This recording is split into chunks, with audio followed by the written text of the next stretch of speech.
What is Bitcoin? In a simple answer, I spend a lot of time trying to tell people what it's not. Well, Bitcoin is this digital token at the simplest level, and blockchain is the database on which all the information about Bitcoin is stored.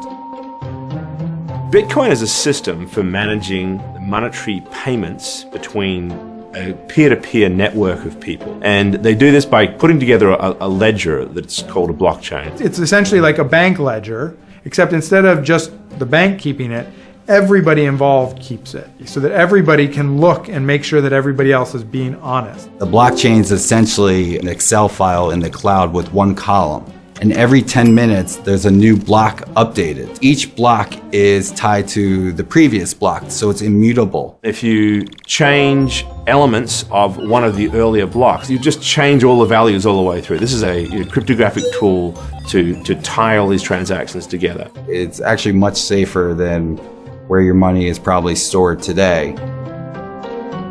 It's quicker for you to FedEx a box of unused checks to somebody in London from New York than it is to send money. Now that is ridiculous. And the reason why it's ridiculous is because money, we know, is nothing but information. And we also know that information is nothing more than bits and bytes, and that we can send bits and bytes to each other instantaneously. Everyone thinks from a consumer perspective that our financial system works very well. You use your credit cards and you get your products. The merchant's not particularly happy because they lost anywhere from 2 to 4% of that transaction to credit card fees. We've relied heavily on these third parties, right? The banks are the obvious ones, but lawyers and others who sit in the middle of our global financial system and really take in enormous fees as gatekeepers.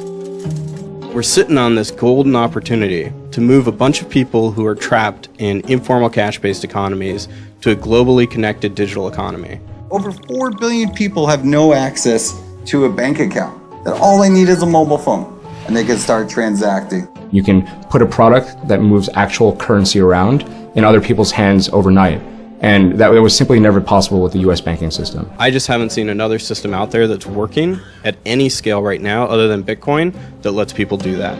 The beauty of the blockchain ledger is that it is one of the only true immutable records of history we've ever had. You have a lot of power that comes from the transparency and the sort of permanency of that record. So there's a notion that we could create much more reliable registries, and with that we could give greater confidence to lenders and to people participating in transactions that their assets are indeed theirs, and hopefully therefore unlock a lot of the financial services the rest of us take for granted. The hotel industry. Putting hotel rooms on a blockchain so that aggregators like Kayak, Expedia, etc.